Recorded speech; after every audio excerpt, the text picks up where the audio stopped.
Stevie Wonder on 101 FM. You know, I love it when we get interesting guests. And as you know, if you're an avid listener, which I'm sure you are to 101 FM, I tend to get a lot of guests from Facebook. And, you know, sometimes people contact me, sometimes I contact them. And I was kind of skimming through Facebook a few months ago, and I saw this chap, and I thought, this is interesting what he's doing, because I love storytelling. We tell a few stories on this show, that's for sure. Most of them are true. But anyway, his name is Sciacca, and it's a very warm welcome to 101 FM. Hey, thank you very much, Mike. It's an absolute pleasure to be here. Sam, first of all, I have to say, and this is why I was really interested in getting you in.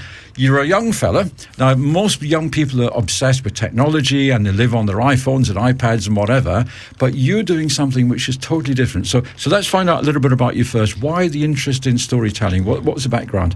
Well, I appreciate that, Mike. I first will say that I'm still young and still addicted to all kinds of technology, but I just decided to start So What's Your Story as well as being addicted to technology. And it's really interesting because, you know, when you think back to when you were a kid, which in your case wasn't that long ago, but sort of for me it was a long time, you think of storytelling and it's the kind of stuff your parents did. Once upon a time there was Three Bears and whatever, but what you seem to be doing, from what I've been reading on Facebook, is bringing that to an adult audience, and it's an audience that everybody, you can relate to the stuff that's being done. So why did you decide to do this? Well, it's interesting you ask, because I'm one of the people who, as you know, I appreciate stories, and I never appreciated stories as much as I do now. And the reason I started appreciating them a lot more is because oftentimes we bond over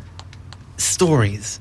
If you think about it, there's such a disassociation sometimes between yourself and a story, if it's a story that's being broadcasted on a video on Facebook. Sure, yeah. It's not there in front of you. It doesn't feel as personal. However, what I wanted to do is I wanted to get stories and really bring them to life. I wanted to get people with real stories, people who've had real struggles, people who've gone through real life situations, and not water that down and not deliver it in a politically correct way, but instead let people hear stories from other people that are so brutally honest and real that we can automatically respect them and relate. And I think people, you know, you get great comfort. It doesn't matter what your problems is, and everybody has troubles and problems in their life. And, you know, say, for example, just off the top of my head, I'm a stepdad, and as we were going through our relationship at the beginning, it was really difficult. And you take great comfort about knowing that you're not the only person in that situation. Yeah. So I'd imagine when you've got people coming out, and they come up on stage, don't they? Yeah, of course, yes. Which is amazing. So they're coming up, they're telling the story, and they can relate. And I would imagine people in the audience are going, do you know what, that's me, that's my story they're talking about, which that must be gratifying for you. Oh, absolutely. We've had, you know, just imagine, Mike, if you're living with severe depression, and in your mind there's absolutely no way out of it. In your mind, this is what your life is, and it just doesn't seem like things will get better. Imagine then coming and watching someone who's looking right at you and telling you that they had exactly that same thing, and telling you not only that they're better, but also how they got out of that. Yeah, well, we had a lady on here. She's been on a couple of times. You might even know her. She's called the Happiness Ninja. Of course, Jamie Rose. Yeah, Jamie, lovely, lovely lady. And she came on first time, and we were very much talking about depression and just the struggle that she had. Yeah. When she came back in the studio just a few weeks ago, the change in her was amazing, because all of a sudden, not only is she looking after herself, which is important, you've got to look after your own health, but she's helping others just by sharing her story. And I commend you for doing what you're doing. I think it's terrific. I appreciate it. Just quickly, Jamie Rose told a story at one of the shows. That doesn't surprise me. Yeah, and she's got an incredible story as well. It really does. And other ladies, we were talking about Charlene Savage. She was on the show a few weeks ago.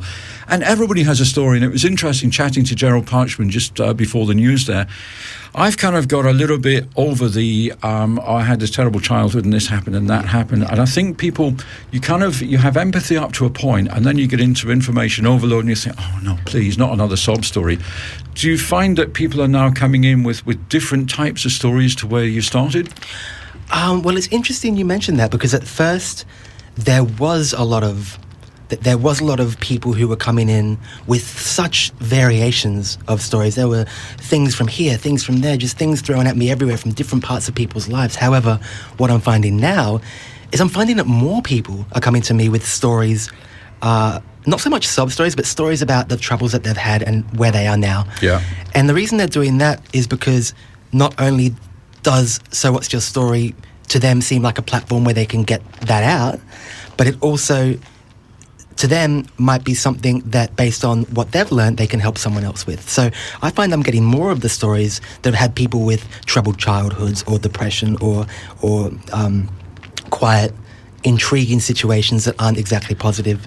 And I think it's for the best. And I think clearly what you're doing, you're obviously providing an atmosphere where people feel safe. They feel confident and comfortable. They're not going to be judged. Yeah. Because that's very often what happens. And, you know, I've had people who are reluctant to come on the show because they think that what they've done in the past, people will judge them. But I think that you have to be very open-minded. And I also noticed earlier on you said about not necessarily a politically correct environment. Yeah. And, you know, sometimes I think the world has gone overboard on political correctness, and we're so scared about offending anybody. So again, I think it sounds great. If people are interested and want to know a little bit more, where can they find you? We are on Facebook at facebook.com/So What's Your Story Brisbane.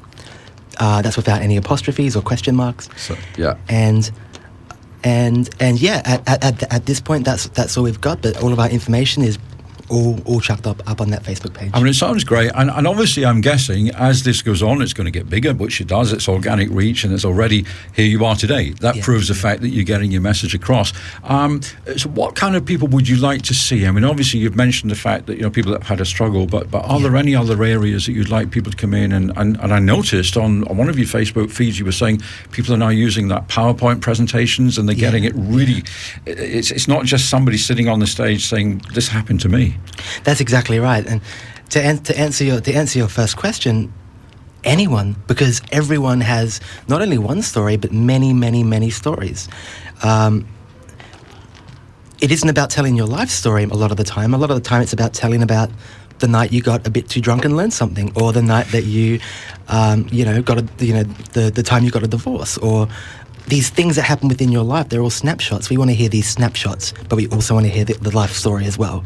So it's interesting because everyone has millions and millions of snapshots, and the more people who we can get up on the stage to be able to share their wisdom based on their own life knowledge, the better.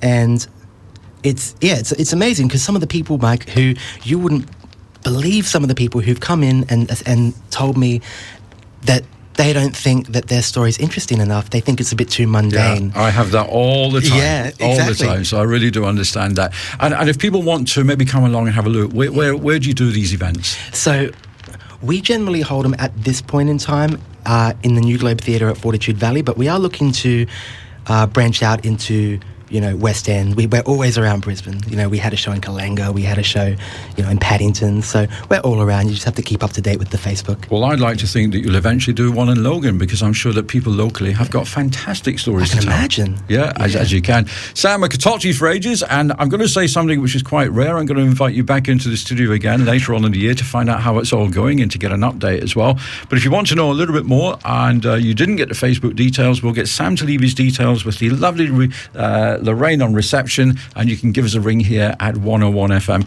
Absolute pleasure. You're the first man that's ever sat in the studio with a red leather jacket on. I'm very impressed with that, I have to say. Thank you. It's kind of a thing. Well, it's you know, you have to get dressed up to come on this radio show now. It's actually compulsory, and unless you're a lady, then you can come in as ever you like. Come in how you like. So Sam Sciacca live on 101 FM, and he will be available, as we say. We'll get all the contact details. You can give us a shout here, and you can also find him on Facebook.